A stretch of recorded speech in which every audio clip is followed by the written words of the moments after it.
você que comanda. Boa noite, pessoal. Meu nome é Thaís Graminha, eu sou arquiteta, faço parte da equipe de produto Vita. Hoje nós vamos fazer aqui um bate-papo bem descontraído, nós vamos falar sobre percepção de espaço e pessoas, com dois feras aí, Bruno Schwery, sócio regional de Araraquara, e Eric Dourado, gerente regional de Bauru. Primeiramente, meninos, muito obrigado pela presença virtual de vocês, é um prazer ter vocês aqui com a gente nesse bate-papo. Vamos fazer uma apresentação breve, tá? Bruno, economista graduado pela FEA, aqui da USP, aqui em Ribeirão Preto, né? No caso, eu estou aqui em Ribeirão Preto. Bruno, começou na Vita como consultor imobiliário, é isso? Passou por gerente de venda, gerente de house, gerente regional, agora é sócio regional de Araraquara. Que trajetória, hein? Parabéns, conta um pouquinho pra gente disso tudo. Verdade, 6 anos atrás, né? Parece que faz um tempão, né? E não deixa de ser, né? O mundo é tão dinâmico, 6 anos tem passado muito rápido. Mas foi isso, eu não era do ramo, não tinha conexão alguma com o mercado imobiliário, tinha trabalhado no ramo financeiro, em banco, depois fui empreender no ramo de eventos, no segmento de eventos, formaturas. E foi quando surgiu a oportunidade de iniciar no grupo, daí eu comecei como consultor imobiliário de Vita, né? Aí em Ribeirão Preto, hoje eu estou aqui em Araraquara. E por aí, né, pela área de vendas, eu fui seguir minha trajetória. Então, depois de consultor, eu assumi o desafio como gerente de vendas, então, liderando uma equipe aí de consultores. Posteriormente, quando houve o início da expansão da empresa para outras cidades, para outras regionais, e aí, no caso aqui em Araraquara, o Marlon me convidou para o desafio de liderar toda, né, a equipe comercial aqui do Vita de Araraquara. Então, mais do que só uma equipe comercial, também fazer interface, né, como gerente de house, a gente chama aqui, fazer interface com todas as áreas que também tinham comunicação direta com a área de vendas. Foi também um desafio super bacana, foram 2 anos na função. Depois, como gerente regional, inclusive na época, acho que fui o primeiro a assumir essa função na empresa, talvez até num movimento já de formação dos futuros sócios, já que o gerente regional ele basicamente tem as mesmas atribuições do sócio regional. Fiquei também aí praticamente 1 ano e depois, em agosto do ano passado, assumiu a regional como um todo aqui, daí as 2 marcas, tanto Vita como Build. Então tem sido uma trajetória aí bem gratificante. Legal, parabéns, obrigada por compartilhar com a gente. E Eric Dourado, administrador, pós-graduado em marketing, atuou por 7 anos numa multinacional, já chegou desbravando como gerente de vendas na Build em 2016 aqui em Ribeirão. Aí aceitou em 2017 o desafio do projeto de house em Bauru. Já em 2019 assumiu a gerência regional. Foi isso mesmo? Já decolou? Parabéns também aí pela história. Compartilha com a gente. Thaís, foi mais ou menos isso. A única diferença é que, na verdade, esse período em Ribeirão, eu estava participando, assim, fui um gerente de vendas aí, mas eu estava numa integração que eu também, assim como o Bruno, vim de fora do mercado, sempre trabalhei no varejo, em empresa de bens de consumo e nunca tinha trabalhado no ramo de incorporação, construção civil, imobiliária, então, assim, não sabia nada disso. Eu até brinquei na entrevista que a única coisa que eu sabia disso é que eu tinha comprado um imóvel de uma empresa que quebrou, então eu não sabia nada mesmo. Então, aí eu fiquei esse período lá em Ribeirão, pô, a galera me acolheu super bem, os outros GVs e GHs lá na época compartilharam bastante conhecimento, então me ajudou sabia muito. O que não fazer, né, Ericão? Você já sabia o que não fazer, né? O famoso, eu entrei nesse barco aí e já dei de cara com um muro, logo de cara. Falei assim, nossa senhora. Mas aí, nesse período em Ribeirão Preto, poxa, deu para aprender bastante. Eu voltei para Bauru com esse desafio de montar a house própria de vendas build. Na época, a regional já existia, já estava com bastante vendas, já em build, mas sempre empreendendo através de imobiliários, eu vim aqui para montar a equipe própria. E aí depois de montar essa equipe própria, depois de 2 anos, a gente estava com uma equipe espetacular aqui, que estava com muito sucesso, não tinha mais necessidade de ter minha figura, e o Mauri me fez o convite para ir para o Vita nessa função de gerente regional. Até lembro que o primeiro programa de formação de sócios foram 4 participantes, se não me falha a memória, era eu, o Chueri, o Robes e o Chibi. Aí hoje o Robles é o diretor, né, de Sorocaba e o Chive é o gerente regional em Ribeirão, então metropolitana. Então aí eu assumi esse desafio no Vita. A gente no ano passado a gente começou esse desafio de estruturação e tudo mais, mais uma vez uma equipe fantástica. E aí agora nesse ano a gente já está iniciando uma expansão para cidades da região. A gente já vai ter lançamento em Botucatu e no início do ano que vem a gente já começa em Jaú também. Então foi mais ou menos essa trajetória minha na empresa até o momento. Muito legal, estamos aí com veteranos Vita hoje, muito bom, muito bom. Bom, então o nosso tema hoje, nosso bate-papo aí, como eu falei, percepção de espaços e pessoas. Entrando um pouquinho no assunto, sabemos que a percepção humana depende de fatores subjetivos, né? Como experiências vividas e valores culturais do grupo social do qual estamos inseridos. Nesse sentido, gostaríamos de saber como que vocês entendem que a percepção afetiva do indivíduo pode ser positiva ou negativa em relação ao espaço onde ele vive, quando é preciso escolher seu imóvel pelo valor de renda e não pela planta em que deseja. Sem briga, né, Brunão? Vou começar, vai. Te fiz uma gentileza de 5 segundos, agora vou roubar a frase. Eu tenho uma percepção, Thaís, que quando se fala assim de desejos e anseios dos clientes, eu acho que assim não tem como a gente ter julgamentos iniciais, né? Eu acho que assim o grande trabalho do consultor, que é a pessoa responsável por esse início de contato com o cliente, é quem geralmente busca essa pessoa no mercado e tal, tá em entender a necessidade deles. Eu acho que assim as pessoas nos procuram para realizar um sonho, né? E esse sonho pode ser vários, não é só o da casa própria.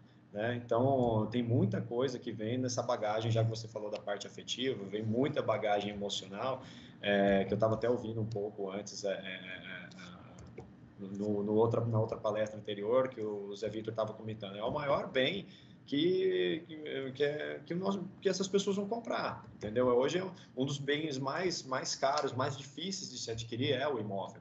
Então, acaba vindo com uma bagagem emocional gigantesca. Eu acho que a primeira pessoa responsável por identificar essa necessidade, esse momento do cliente, são os nossos consultores, é a nossa equipe de vendas, são os nossos GVs, é o nosso GHs que participam dessas entrevistas, dessas mesas. Então, assim, a principal habilidade parte deles. Porque a gente vê pessoas que são solteiras e o perfil do imóvel pode não agradar, e a gente vê pessoas, eu já tive relato conheço pessoas que têm 3 filhos e moram num apartamento de 2 dormitórios e está super feliz, porque tem segurança, porque tem uma área de lazer bacana, as crianças não estão mais na rua, descem, brincam o dia inteiro, praticamente voltam para tomar banho, comer e acabar descansando, que criou amigos ali no condomínio. Então, acredito que não interfere uma questão de tamanho da família ou nada nesse sentido. Eu acho que é uma questão muito mais de qual é o desejo, qual é o anseio. A pessoa vai se sentir feliz comprando um imóvel próprio, realizando esse primeiro sonho, por mais que seja no segmento econômico. Então, assim, poxa, é um imóvel padrão que a gente trabalha no Vita, tem muito... a gente hoje já está indo para outras frentes, mas o nosso imóvel, nosso carro-chefe ainda continua sendo aquele imóvel com 2 dormitórios, sala, cozinha e banheiro, uma área de serviço. Então, assim, isso atende a expectativa. E no final, muitas vezes, as pessoas querem sair do aluguel, morar numa localização melhor do que elas estão morando hoje, é uma questão de segurança, igual eu comentei nessa questão dos filhos poderem brincar dentro de um condomínio. Então, assim, tem muita coisa por trás do que só a planta ou o tamanho do imóvel. Hoje eu acredito que, assim, a gente consegue, oferecer nas nossas áreas comuns, uma opção, uma gama de lazer que as pessoas no passado, que tinha aquele costume que só tinham num clube, né? Que você tinha, antigamente tinha muito essa cultura, né? Das cidades, cada uma tinha um clube, as pessoas eram sócios dos clubes para usar a piscina, para usar isso. E hoje em dia isso aí foi transferido para os condomínios. E hoje no condomínio Minha Casa Minha Vida, no segmento econômico, tem tudo isso. Entendeu? Independente do programa que vai perdurar no segmento econômico, tem tudo isso dentro do condomínio. Você tem sua academia dentro do seu condomínio, você tem sua piscina dentro do seu condomínio, você tem uma opção do salão de festas, de uma churrasqueira. Então, você tem todas essas comodidades dentro do seu condomínio, além da segurança. Então, você consegue atingir uma faixa de desejos, de necessidades, de sonhos que eu acredito que ela é bem grande e por isso que tem sido um sucesso os nossos produtos, do jeito que a gente faz, nossa implantação. E lógico, né, tem que ter o cuidado, o carinho com todas as outras questões, de fazer um bom acabamento, de oferecer uma boa qualidade de materiais, um bom modelo construtivo, que isso daí ajuda muito para a gente poder atender não só no momento da venda, que eu comentei muito do momento da venda, mas depois do momento que para mim, um dos principais, que é a hora que você entrega de fato o imóvel, a pessoa vai sentir na pele o que é viver naquele imóvel que você vendeu ali atrás, que ela comprou um sonho num papel, e depois ela vai viver aquilo ali. Então, eu acredito que um pouco disso que envolve nessa pergunta que você falou. É assim que a gente consegue atender esses clientes. Eu compartilho bastante com o que o Eric falou. Assim, acho que tem também todo um lado da experiência em si, né? Da jornada do cliente, no decorrer da compra, né? E não só da compra, mas durante toda a expectativa que é gerada até efetivamente a chave ser entregue e ele poder viver boa parte dos seus melhores momentos naquele lar, né? Então, o lar por si só, além de tem a questão financeira, né? Como o Eric falou, que provavelmente é o bem com o maior valor agregado que aquela pessoa vai adquirir na vida, mas além disso, talvez ela tenha o maior valor agregado emocional também, né? Porque para muitas pessoas ter o seu imóvel próprio é uma sensação de que venceu na vida, né? Então, putz, às vezes na minha família toda, meus pais demoraram uma vida toda para conquistar o seu próprio imóvel e eu, poxa, casal jovem, como a gente atende vários deles aqui, né? E quem casa normalmente quer casa, né? Tá podendo adquirir seu próprio imóvel já, né? Num estágio muito anterior a isso. Então, acho que tem todo esse aspecto, né, do imóvel, assim, esse aspecto emocional, que ele é extremamente importante, ele tem que ser considerado. Então, assim, tem também a questão de que o nosso imóvel, ele por si só, ele é o primeiro grande passo, né? E que ao longo da trajetória da vida dessa pessoa, as necessidades dela podem variar e ela, em algum momento, também pode migrar para outros imóveis que possam atender novas necessidades. Mas, nesse primeiro momento, é o primeiro grande passo que ela está dando, seja porque ela morava num imóvel alugado e esse imóvel que ela antes pagava, né, um aluguel, que era um dinheiro que, né, não ia embora, e a partir dali, muitas vezes com o mesmo valor da prestação, ela vai estar amortizando o seu próprio imóvel, ela vai estar mais, né? Às vezes até mais. Então, assim, ela está deixando de pagar um aluguel para poder ter um patrimônio para si mesma, né, que vai se valorizar ao longo do tempo, mas que mais do que isso, né, o valor que antes ela pagava no aluguel, ela vai poder amortizar no imóvel que é dela mesma. Então, tem tudo isso e tem esse outro aspecto, né, de que as pessoas, as famílias se formam e elas querem ter o seu próprio lar, né? Eu acho que sei lá, talvez por vias tortas, esse momento da pandemia, ele reforçou ainda mais essa questão de que a casa, o lar, ele é sinônimo de segurança. Então, fique em casa, né? O fique em casa, eu acho que, de certa forma, as pessoas já tinham essa percepção. Nós vamos entrar nessa questão também. Porque ela já tinha essa coisa do lar, já era, né? Você já traz um aspecto muito afetivo, né? De ser o seu espaço, o seu teto, o seu lugar. E, dado esse contexto todo, acho que ele ainda reforçou ainda mais, né? Que é o lugar de segurança, né? Onde tudo está acontecendo, se eu estiver dentro de casa, está tudo bem. Então, você está tudo bem, você está tranquilo, sua família está ali, seus filhos estão ali, você está protegido, seu lar é tudo, né? Ótimo, muito bom. Bom, lidando, né, com a realidade citada nessa questão, de que maneira, então, vocês entendem que podemos contribuir para que a experiência positiva desse cliente transcenda a compra, que é a fase, assim, da paixão pelo imóvel, onde o indivíduo muitas vezes está tomado pela emoção da conquista, da realização do sonho. Então, que é onde a gente pode contribuir. O Eric já deu uma deixa aí, já entrou um pouquinho no assunto. Queria ouvir um pouquinho mais de vocês, entender um pouquinho mais nesse assunto. Bom, o Brunão deu uma super deixa, né? Que, na verdade, é cuidar da jornada desse cliente, né? Então, assim, eu acho que por isso que a gente acompanha muito, assim, acho que o principal indicador hoje nosso disso é o NPS. A gente acompanha muito, faz parte da meta geral e de todas as áreas. Então, assim, a gente acompanha através desse indicador e você vê que ele começa extremamente alto, acho que sua pergunta fez muito sentido, porque ele começa extremamente alto e ele vai caindo. nessa jornada. E nosso trabalho é tentar manter muito bem aquele sarrafo inicial que começa lá com 90%, 100%, às vezes, dependendo da regional, e ele vai caindo nessa jornada, porque tem muita coisa que acontece aí no meio do caminho, né? Acho que assim, o cuidado com a jornada desse cliente, atender, porque é muito tempo, né? Então, assim, desde a compra até a entrega do imóvel para um cliente que compra no lançamento, ele fica ali com a gente 26, 28, 30, 32, então ele fica bastante meses com a gente, muita coisa acontece na vida desse cliente, algumas que não estavam planejadas. Eu acho que vai da capacidade nossa de flexibilidade, de entender, de criar soluções para a gente poder manter o sonho desse cliente vivo nesse decorrer. Então, assim, não só com esses momentos que não estavam previstos, mas também com o momento previsto. Assim, acho que vai desde um simples emissão de boleto que uma greve não deixou chegar impresso para alguém que não tem tanta facilidade com tecnologia, você ter o cuidado de atender essa pessoa no telefone, de instruir, de ter alguém para atender, até coisas bem mais complexas, uma perda do emprego, uma redução de renda, que a gente tem vivido muito isso nesse momento atual, onde muitas pessoas acabaram perdendo emprego, tendo suas rendas reduzidas. Então, se a gente tem que ter, acho que tem que ter duas coisas, né? Uma empatia muito grande e acho que uma destreza aí para poder pensar em soluções novas, porque não são fáceis as soluções, né? Então, a gente tem que pensar em como que a gente flexibiliza, sendo ainda bom também para o cliente, né? Não só postergando e adiando decisões. Então, acredito que assim, tem uma etapa muito grande aí, desde a concepção do condomínio, a hora que a gente faz a entrega do imóvel, o cliente tinha uma expectativa, ela é atendida, não é?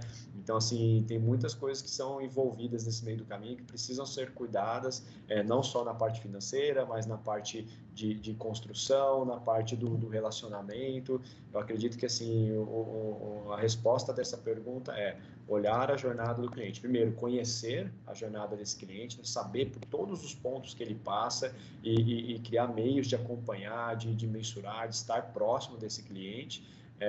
E depois disso, como é que a gente faz para poder manter a expectativa inicial e aquele sonho se tornar realmente realidade. Acho que assim, se a gente hoje atender a expectativa, a gente vai estar com um mega diferencial de mercado, porque o que a gente vê, igual eu comentei lá no início, é que você tem uma expectativa no início e ela acaba caindo no meio do caminho, né, Bruno? Não, perfeito. Essa jornada ela é muito longa, né? Como você falou, às vezes o cliente comprou ali logo no lançamento, ele fica aguardando 2, às vezes 3 anos até que o imóvel efetivamente seja entregue, né? E até lá é uma jornada que por muitas vezes ela fica falha, né? Ela fica distante, né? Então cabe a gente. Muita coisa acontece na vida dele, né? Como ele falou, às vezes perde o emprego, muita coisa acontece, aquele sentimento vai às vezes diminuir. E nem só isso, na verdade a pessoa ela cria uma expectativa e fica um vácuo, né, entre a compra dela, onde estava lá assim, o sarrafo estava lá em cima, e durante todo esse tempo, né, até a data da entrega, muitas vezes a interação nossa como empresa com o cliente ela acaba sendo muito pequena.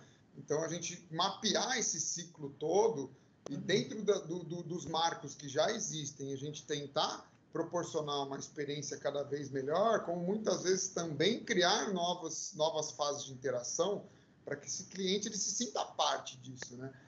Esses dias a gente recebeu uma mensagem aqui de um cliente, né, emocionado, que tinha comprado imóvel, e o que me chamou muita atenção é que ele falou: estou muito feliz em fazer parte do Vita.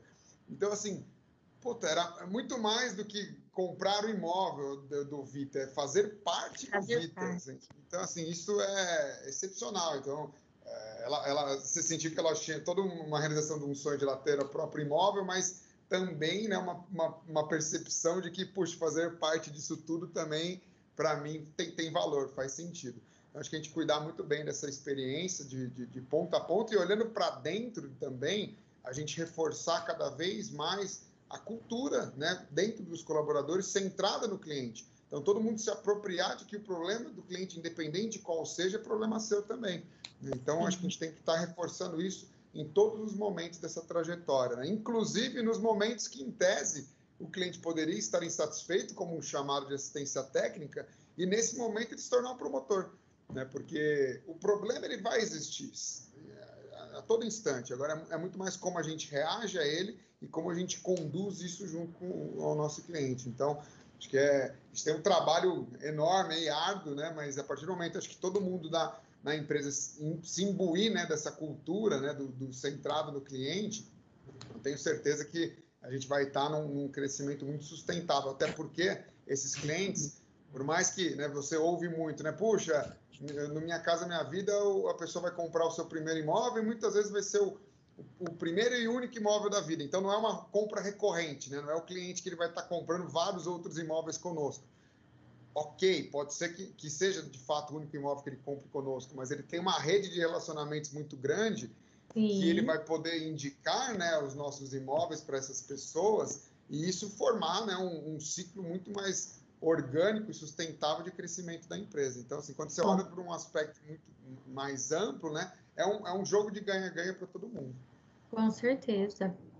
Quando você fala de compra de imóvel, né, Bruno, assim, você vê é muito comum a pessoa procurar pessoas que já compraram, né? Porque é igual, acho que é 10 vezes pior do que um carro, né? Que o carro você vai fazer um test drive e tal, e no imóvel não tem jeito. Qual que é o test drive do imóvel? Você vai descobrir alguém que já comprou.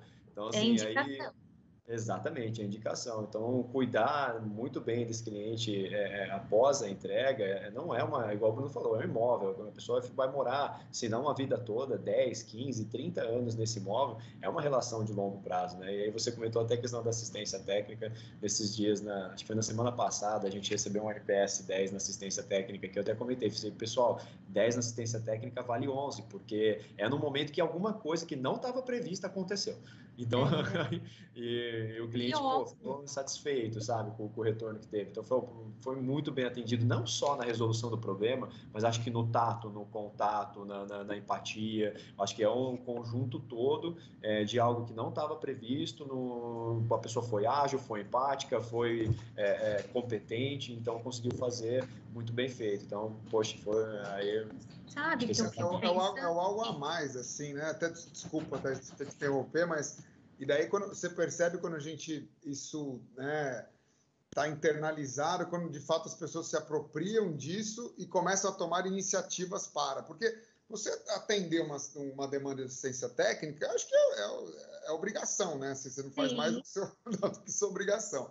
Agora, como o Eric falou, tipo, o cuidado, o tato, a forma como se colocar, de fato, né, ter uma empatia pelo momento inconveniente que muitas vezes o cliente está vivendo, faz toda a diferença. Lógico, também a qualidade do serviço e o prazo é importante, mas acho que eu vejo isso como, puta, isso é o básico, né?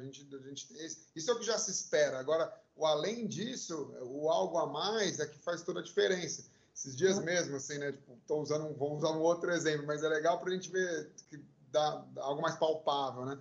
Esses tempos atrás também um analista aqui da assistência técnica efetivou um serviço dentro dos apartamentos e deixou um bombonzinho com um bilhete depois do atendimento, assim, eu desculpo pelo inconveniente e tal, espero que esteja tudo bem, e deixou um bombom, uma trufa lá, assim, qual que é o preço, né, do valor financeiro de uma trufa? Insignificante, mas qual que é o valor agregado que isso gerou no aspecto emocional com o cliente? Então, assim, esses pequenos sutilezas, são esses pequenos cuidados que quando partem da ponta de qualquer pessoa da empresa, a gente vê que, de fato, a cultura está começando a ser internalizada por todos. Gravei aqui, gente, desculpa. Te cortei aí. Acontece. Gente, essa é emoção. Primeira vez ao vivo. Gente, perdi o foco aqui. Deixa eu voltar. Ai, emoção. Vamos lá. E o que vocês me falam quanto à localização? Vocês acham que influencia o cliente na escolha do imóvel? Nesse sentido, o cliente hoje ele busca um imóvel ou localização? Tem mais um apelo afetivo, assim, a planta ou o espaço geográfico? O que vocês me falam? Aí entra naquele ponto, né, Bruno, que a gente estava comentando das particularidades de cada cidade. Por ser um negócio que essa palavra a gente usa muito aqui interno, né, que é um negócio ultra regionalista, a gente identifica coisas em umas cidades que a gente não identifica em outras. Então, por exemplo, assim, eu comentei muito que aqui em Bauru, quando a gente começou a fazer um mapeamento dos clientes que estavam comprando os empreendimentos, a gente viu que mais ou menos 70% deles não se locomoviam numa distância maior de 2 quilômetros do endereço atual para a compra do nosso empreendimento. Então, ele estava sempre dentro de um raio ali de 2 quilômetros. E aí, batendo um papo com o Bruno, a gente entendeu que Ribeirão não tinha isso, não existia isso quando você estava lá, né, Brunão? Era diferente. É verdade. E aqui mesmo em Araraquara, assim, quando a gente faz esse mesmo estudo que o Eric fez em Bauru, quando a gente aplica aqui em Araraquara, a gente vê que os clientes eles estão pulverizados na cidade toda. É lógico que naquele empreendimento, naquela localização, num raio próximo a ele, você tem, normalmente, percentualmente falando, um grupo maior de pessoas, até porque a pessoa já está acostumada a morar naquela região, às vezes tem família, tá? Então, assim, já está acostumada com as conveniências daquele bairro, e por isso ela tem uma predisposição maior a morar ali. Mas a gente, pelo menos aqui em Araraquara, a gente não percebe resistência quanto a essas mudanças. Talvez por ser uma cidade menor. Estado, gente. Hã? Isso no mesmo estado, né? A gente está falando no mesmo estado, olha como muda. E daí eu acho que ainda faz mais sentido esse modelo da empresa, né? De você, de fato, ter os sócios regionais que vivem, né, a experiência regional e que a empresa seja percebida efetivamente como local. Porque daí a gente entende as particularidades de cada cidade e a concepção dos nossos projetos estão mais alinhadas com as necessidades e com os interesses dos nossos clientes.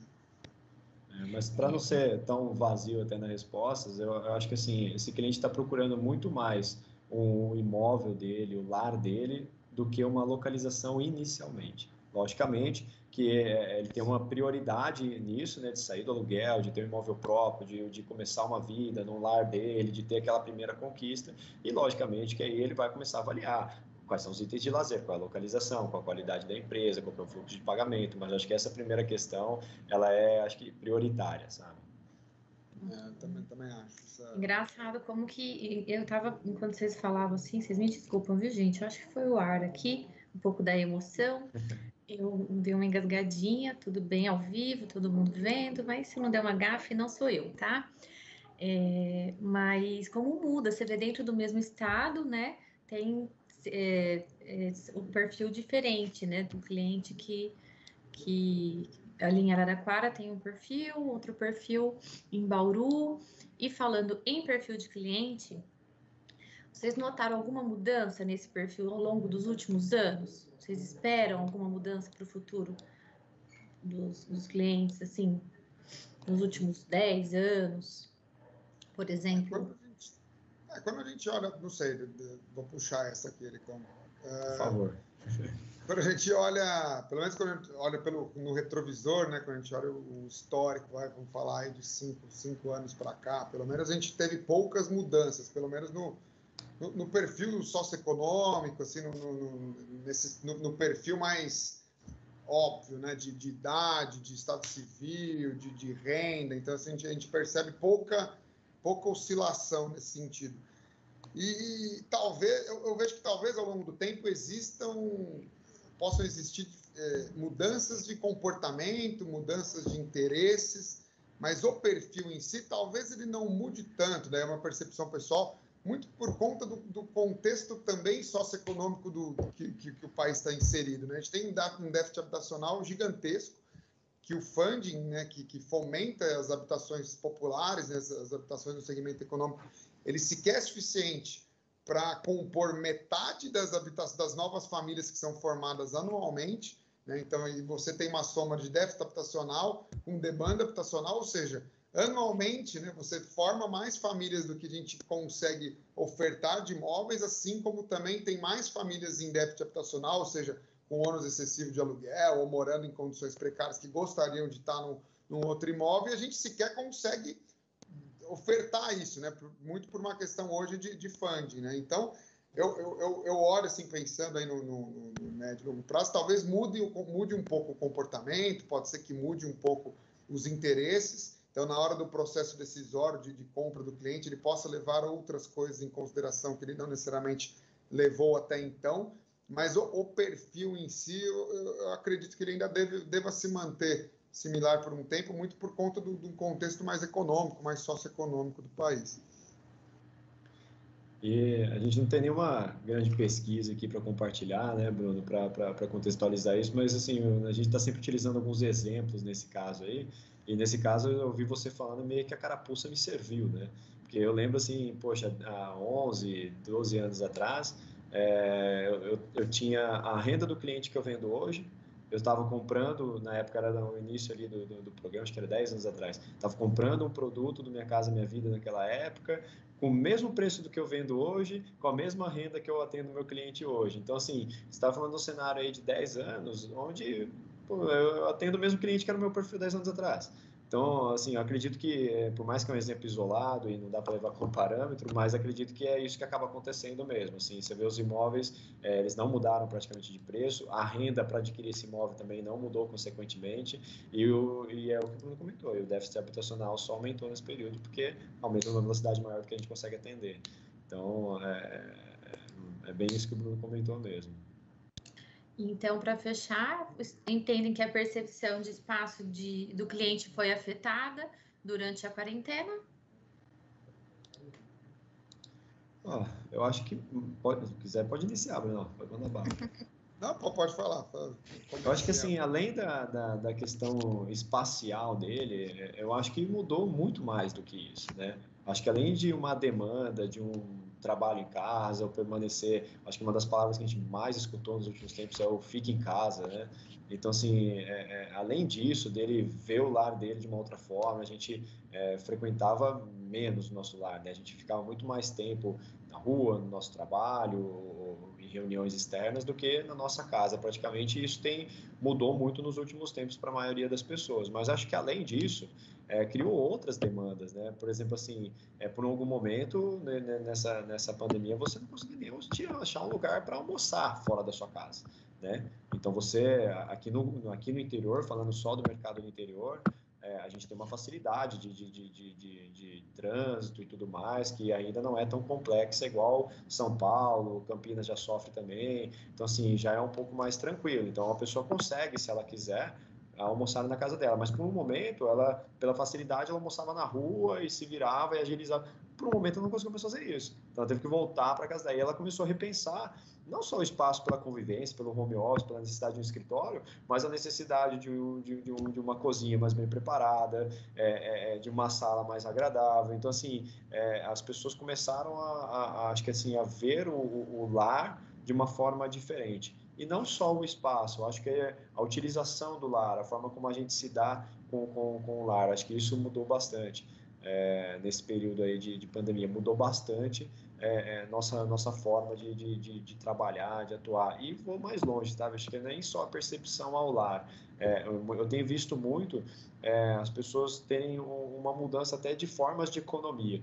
Então, tinha pessoas que a gente não conseguia atender no passado porque estava com a renda 100% comprometida.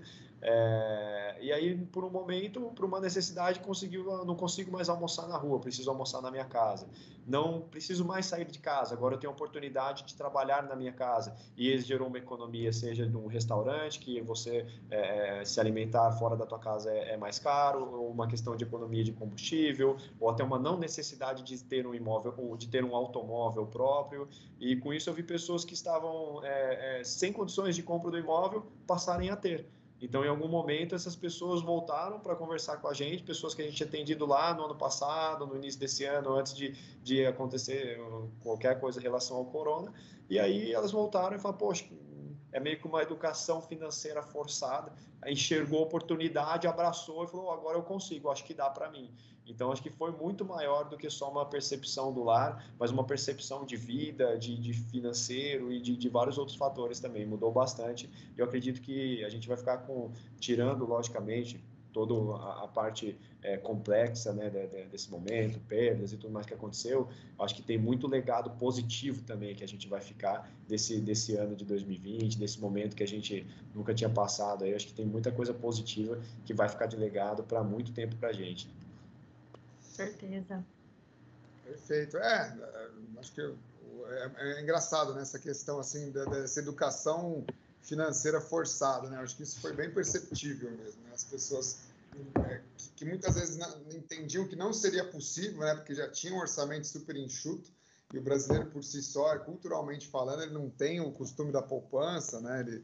Em nenhum momento da nossa trajetória a gente é educado, a gente tem algum tipo de direcionamento nesse sentido, e de uma forma forçada por um contexto completamente aleatório, essas pessoas se viram que, puxa, sim, é possível, né? Se eu fizer um sacrifíciozinho ou outro aqui, se eu, né, deixar de fazer uma coisa ou outra, eu posso adquirir o maior bem que um sonho que parecia muito distante e agora está muito mais palpável. Então, eu também vejo muito da forma como que o Eric pontuou. É isso aí, é aquele velho ditado, né, gente? A males que vem para o bem. Acabou que trouxe uma coisa ruim, acabou trazendo coisas boas, né? E no final vai dar tudo certo. Logo, logo isso tudo passa e vai ficar só coisa boa aí pra gente. Pessoal, encerramos por aqui. Nosso bate-papo foi ótimo. Desculpa aí qualquer coisa, desculpa aí minhas gafes. Principiante, né? Estreia. Foi muito bom ter vocês aqui. Obrigado por compartilhar conosco esse tempinho, as ideias. E em breve a gente se encontra novamente, porque tem muita coisa rolando ainda, mais uns dias, tá ok? Muito obrigada e boa noite para vocês.